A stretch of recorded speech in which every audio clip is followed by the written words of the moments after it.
दिल की बात ही छीन ली। मैं भी यही चाहता हूँ, अगर वो द्वारकाधीश कन्हैया मेरे दामाद बन करके आएंगे तो हमारी जिंदगी में 4 चांद लग जाएंगे। पिताजी को प्रणाम करो। आयुष्मान भव बेटा रुकमपाल। पिताजी बोलो। ये आप लोग क्या चर्चा हो रही है? तुम्हारी बहन रुक्मणी के विवाह के बारे में हम परामर्श कर रहे हैं। किस बात की? उसकी शादी करनी है। शादी? हाँ। ये शादी नहीं होगी। क्यों नहीं होगी? ये शादी होगी हमारी मर्जी से। आपकी मर्जी क्या है बेटा? हमने लड़का देख लिया है। देख लिया? हाँ। कौन है? वो भी अच्छा है। कितना अच्छा? देखने में वो सुंदर है। देख। पैसे वाला है। अच्छा। धनवान है। अच्छा। वो भी आपका रिश्तेदार भी है। हमारा रिश्तेदार? हाँ। समझा नहीं। चंदे ने आए शिष्यपाल। शिष्यपाल? वो तो तुम्हारा साला है। हो गया हो गया।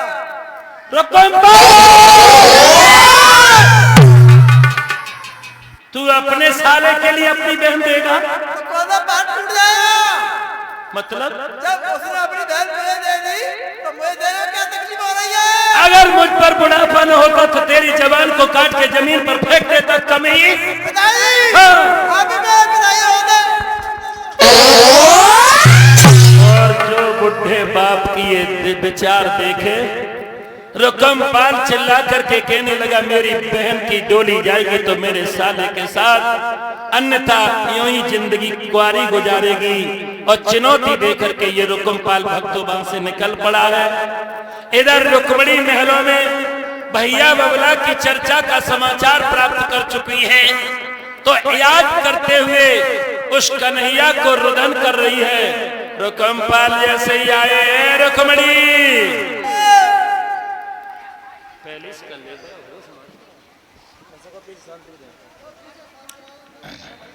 रुक्मणी तू रो रही है किसके लिए? कन्हैया। जिसकी जबान पे देखो सुधीर भैया वही कन्हैया, जिसकी जबान पे देखो वही कन्हैया। रुक्मणी तेरी डोली जाएगी तो मेरे साले के साथ, अन्यथा यही जिंदगी गुजारेगी। सो ये एकदम से रुक्मणी कहने लगी बड़ो भैया पिता के समान हुआ करता है। ओ भैया अरे काए पिछारी परो जातयन जरो रहो तो धमकाई, और कौं शेर की हाई शिकार रे सियार ने न खाई।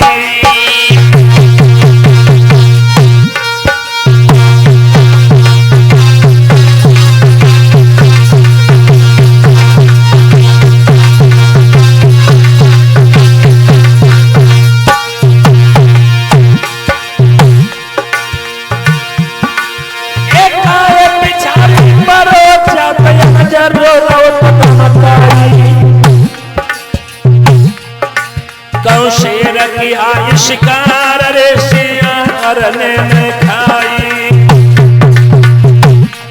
भैया मेरे कृष्ण भानु समान यारे नादान करे तू बुराई। शिषपाल भूप खत्योग कहीं न जाए, शिषपाल भूप खत्योग कहीं न जाई।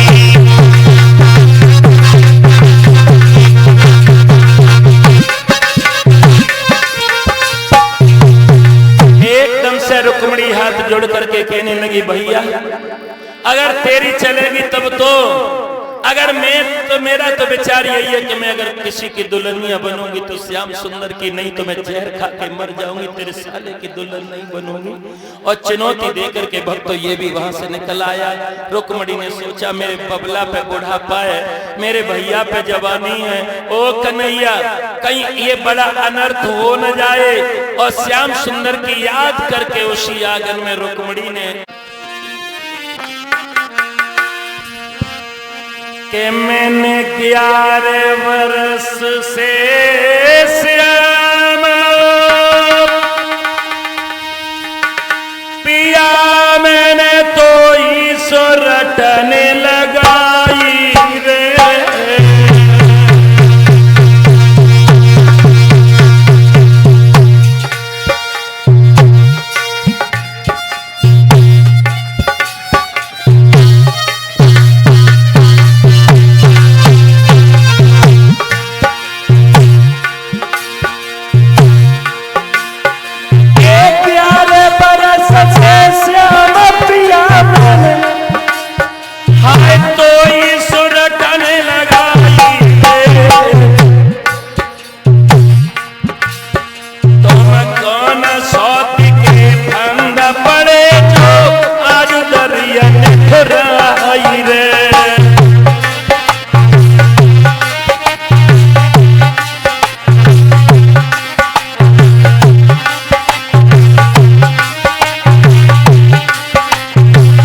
भाई रे और धरती भागी में कपट जाइए में जाए समाई रे।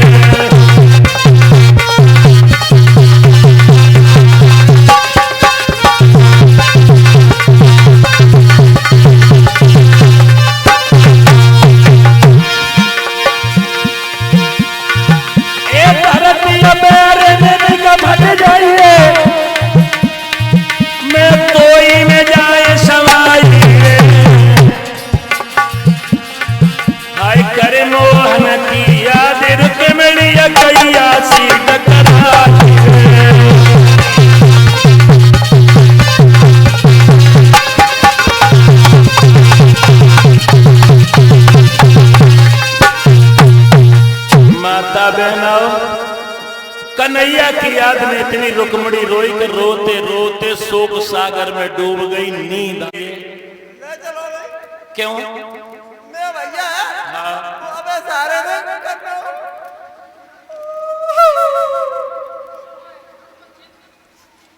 रुक्मणी अब मैं आ गए, तुम रोना धोना छोड़ दो। मैं करेगा पकड़ लो। रुक्मणी नहीं, ऐसे नहीं रोते हैं। अब तुम्हें कोई दुख देने वाला नहीं है। और श्याम सुंदर के गले में गलवैया डाल करके रुक्मणी रोती है। तुमने हमसे सच्चा प्रेम किया है तो तुम्हें अब शिशुपाल क्या, शिशुपाल के फरिश्ते भी तुम्हारी ओर नहीं निहार सकते हैं। और भगवान कन्हैया बोले हैं रुक्मणी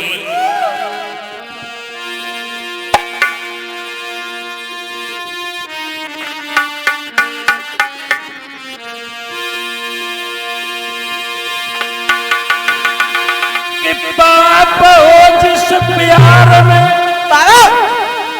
उस प्यार की ऐसी तैसी, और यार दगादार हो दिलदार की ऐसी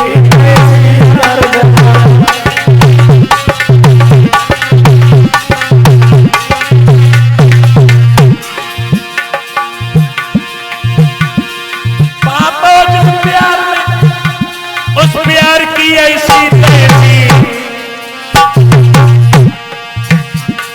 यार दगादार हो दिलदार की ऐसी यार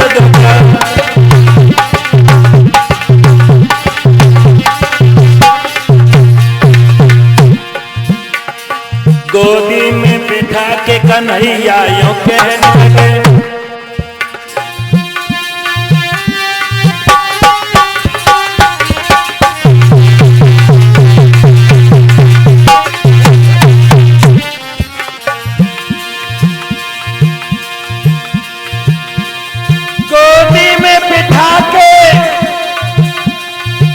समरिया यो कहने लगे तो कैसे ले जा शिशुपाल की ऐसी तैसी तो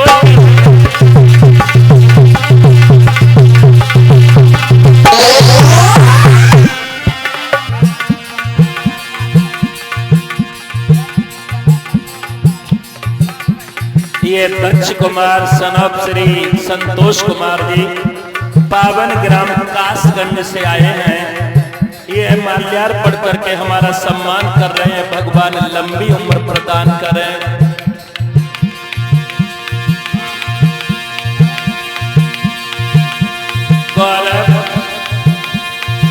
अरे प्रीति ननी की का परदेसी की मैं रोई रोई रह जा,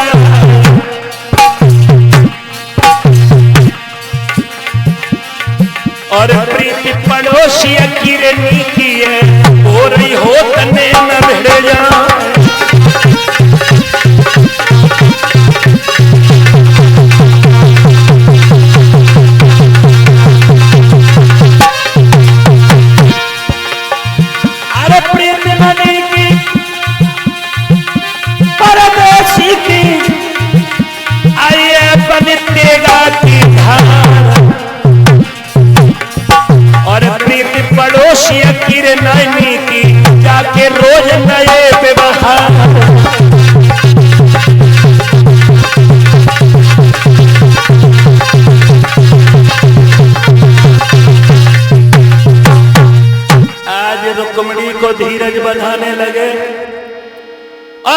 रुक्मणी कहने लगी, अरे श्याम मुझे अभी इसी समय आप ले चलिए, मैं अब तुम्हारे सिवा यहाँ नहीं रहूंगी।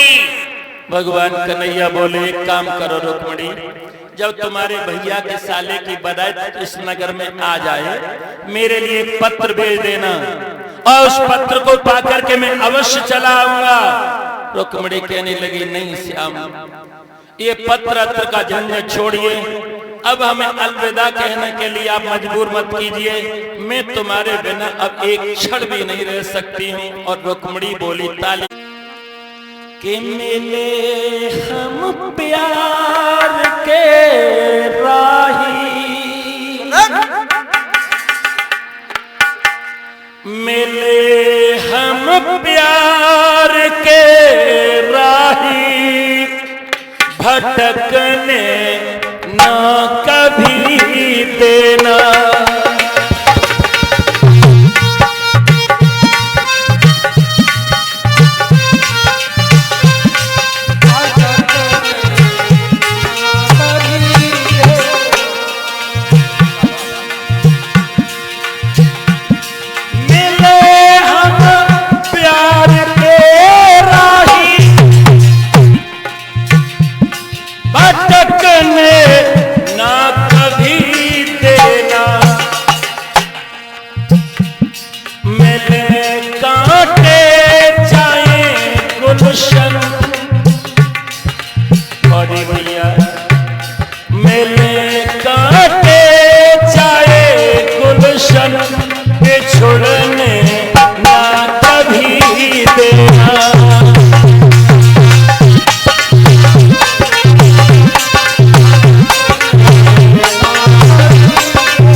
रुक्मणी कहती है, अगर हमारे तुम्हारे बीच में दुख भी आएगा तो हम तुम दोनों मिलकर के उस दुख का सामना करूंगी, सुख आएगा तो सुख भी उठाऊंगी, चाहे कांटे आए चाहे गुलशन आए, अब हमें कभी अपने पास से बिछुड़ने नहीं देना। और बोली, तुम्हारी चांद सी सूरत हमारे दिल में बस गई है,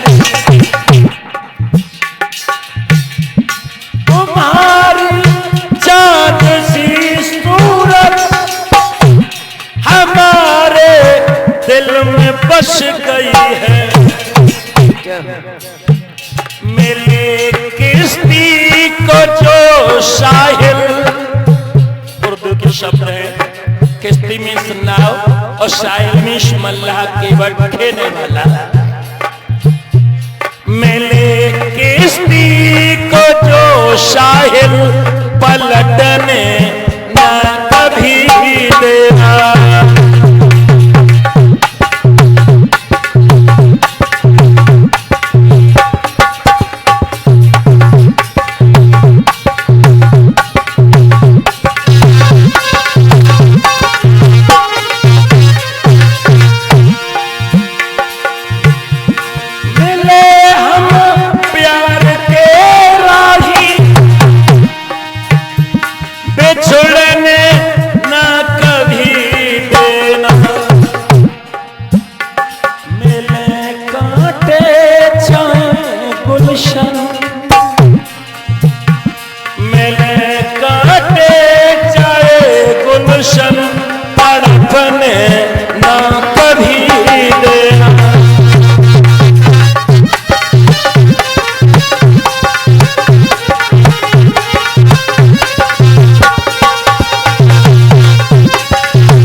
इतनी कहकर के जो रुक्मणी के वचन सुने तो श्याम, रुक्मणी कहने लगी, कैसे तुम्हें जाने दें, तुम्हारे सिवा इस नगरी में हमारा कौन है।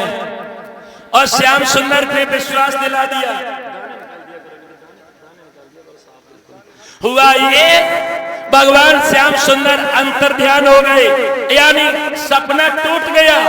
और जो सपना टूटा और जो रुक्मणी ने आंखें खोली सोचने लगी मैं तो अकेली रह गई, ये क्या हुआ।